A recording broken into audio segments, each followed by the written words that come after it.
পৃথিবীতে আজকের দিনেও অনেক রাজারানী থাকলেও তাদের রাজকীয়তা আর রাজত্ব আর নেই। কিন্তু পৃথিবীতে এমনও এক রাজা আছে যার রাজকীয়তা বেশ চোখে পড়ে। তিনি হলেন সৌদি আরবের রাজা সালমান বিন আব্দুল আজিজ। $1.4 ট্রিলিয়ন বা 116 লাখ কোটি টাকার মালিক এই রাজা যখন কোথাও যাত্রা করে তখন তার সাথে তার নিজস্ব 800 জন কর্মচারী যায়, যার মধ্যে 150 জন শুধু তার পার্সোনাল সেফ। পৃথিবীর যে কোনো প্রেসিডেন্ট যখন কোথাও যাত্রা করে তখন তার সাথে তার নিজস্ব একটি আর্মি যায়, যাতে থাকে কয়েকটি প্লেন, নিজস্ব গাড়ি, বডিগার্ড এবং সিক্রেট সার্ভিস এজেন্ট, যেন তারা প্রেসিডেন্টকে যে কোনো পরিস্থিতিতে সুরক্ষিত রাখতে পারে। কিন্তু সৌদি আরবের রাজার যাত্রা করার বিলাসিতা এই সব কিছুর থেকে ঊর্ধ্বে। মধ্যপ্রাচ্যের সবথেকে গুরুত্বপূর্ণ দেশের বাদশা সালমান বিন আব্দুল আজিজ যখন যাত্রা করে তখন তার সাথে 1 ডজনেরও বেশি এরোপ্লেন, 100রও বেশি নিজস্ব গাড়ি, হাজারো কর্মচারী এবং শেফ, ফ্যামিলি মেম্বার এবং একটি সোনায় মোড়ানো অটোমেটিক এসকেলেটরও যায়, যেন বাদশার যাত্রার মধ্যে কোনো রকমের অসুবিধে না হয়। মার্চ 2017-তে সৌদি আরবের বাদশা তার নিজস্ব বোয়িং 747-এ করে প্রথমবারের জন্য ইন্দোনেশিয়া সফরে যান। এটিই ছিল তার 46 বছরে প্রথম ইন্দোনেশিয়ার সফর, তাই এটি পুরো বিশ্বের নিউজ হেডলাইন হয়ে যায়। সৌদি বাদশার কাছে দুটো বোয়িং 747, বোয়িং 757-200, বোয়িং 777-300, বোয়িং 7878 আর একটি এয়ারবাস A340-200 প্লেন আছে। এটি তো হলো সৌদি বাদশার কথা। তার ছেলে MBS মানে প্রিন্স মোহাম্মদ বিন সালমান এবং তার বাকি ফ্যামিলি মেম্বার্সদের জন্য তাদের নিজস্ব আলাদা আলাদা প্লেন আছে। বোয়িং 747 একটি এমন প্লেন যার মধ্যে প্রায় 600 জন মানুষ যাত্রা করতে পারবে, কিন্তু সৌদি বাদশার জন্য এই প্লেনটিকে আলাদাভাবে তৈরি করা হয়। এই প্লেন কোনো রাজমহলের থেকে কম নয়, কারণ এই প্লেনের মধ্যে আছে luxury bedroom, conference room, luxury toilet, dining area, sitting area এবং একটি রান্নাঘর। সৌদি বাদশার যাত্রার মধ্যে একদমই যেন না মনে হয় যে তিনি তার মহলের মধ্যে আছেন না প্লেনের মধ্যে আছেন, তাই তার সব প্লেনকেই এমনভাবেই তৈরি করা হয়েছে। যদি লাগেজের কথা বলা হয় তাহলে একজন সাধারণ মানুষ খুব মুশকিলে 20 কেজি লাগেজ তার সাথে নিয়ে যেতে পারে, কিন্তু সৌদি আরবের বাদশা তার ইন্দোনেশিয়ার সফরে তার সাথে প্রায় 506 টন লাগেজ নিয়ে গিয়েছিল। 5,06,000 কিলোগ্রামের এই লাগেজের মধ্যে ছিল তার 2টি private limousine, gold plated escalator এবং তার নিজস্ব আরও অনেক জিনিসপত্র। এই লাগেজ 7টি আলাদা আলাদা এরোপ্লেনে করে ইন্দোনেশিয়া এসেছিল। যেই কার্গো কোম্পানি এই লাগেজ পরিবহনের দায়িত্ব ছিল, তার মতে এই কার্গো পরিবহন করতে প্রায় 570 জন কর্মচারীর প্রয়োজন হয়েছিল। সৌদি বাদশার সাথে সৌদি আরব থেকে আরও প্রায় 1,500 মানুষ এসেছিল, যাদের জন্য আলাদাভাবে 36টি এরোপ্লেনের ব্যবস্থা করা হয়।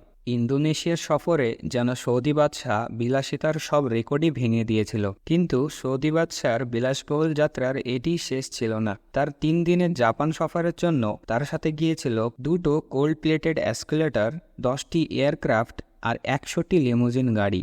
এটিতে হলো শুধু আসার কথা। জাপানে থাকার জন্য টোকিওর সবথেকে বড় 5 স্টার হোটেলের প্রায় 1200 সুইটস বুক করানো হয় এবং কিছু কিছু 5 স্টার রেস্টুরেন্টকে তো পুরোটাই খালি করানো হয়, যেন তার মধ্যে শুধু সৌদি বাদশাহ এবং তার পরিবার থাকতে পারে।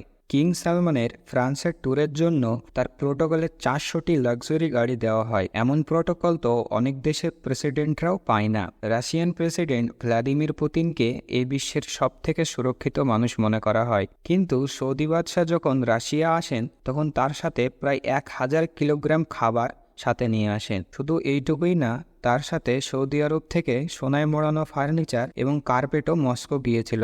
সৌদি পরিবার মস্কোতে থাকার জন্য মস্কোর সবথেকে বড় বড় 2টি 5 স্টার রেস্টুরেন্টকে পুরোটাই খালি করানো হয় এবং যাদের আগে থেকে বুকিং করা ছিল তাদের বুকিংও ক্যান্সেল করে দেওয়া হয়, যেন সৌদি আরবের রাজা এবং তার পরিবার সেখানে থাকতে পারে। 4 দিনের এই সফরে কিং সালমানের প্রায় $3 মিলিয়ন বা 22 কোটি টাকা খরচ হয়ে গিয়েছিল, যা তিনি চোখ বন্ধ করেই দিয়ে দিয়েছিলেন। তিনি যেখানেই যান তার সাথে তার পুরো মহল নিয়ে যাওয়ার জন্যই তিনি বিখ্যাত। এত আয়োজন আর খরচ করার পরেও পুরো মিডিয়ার সামনে কিং সালমানের গোল্ডেন এসকেলেটর বন্ধ হয়ে যায়। এতে তাকে অনেক লজ্জার সম্মুখীন হতে হলেও শেষমেশ তাকে নিজের পায়ের সাহায্যেই এরোপ্লেন থেকে নামতে হয়েছিল। 2014 সালের আমেরিকা সফরে কিং সালমান যখন বারাক ওবামার সাথে সাক্ষাৎ করতে গিয়েছিলেন তখন ওয়াশিংটন ডিসির সবথেকে বিখ্যাত 4 সিজন হোটেলের 212 মধ্যে 212টা রুমই বুক করে নেওয়া হয়েছিল। শুধু এইটুকুই না, এক রাতের মধ্যে পুরো হোটেলটাকেই সোনাতে মরিয়ে দেওয়া হয়েছিল, যাতে ছিল সৌদি আরব থেকে আনানো কার্পেটস, ফার্নিচারস, ল্যাম্পস, বেডশিটস, চেয়ার, এমনকি সোনার হেয়ার ড্রায়ার পর্যন্ত।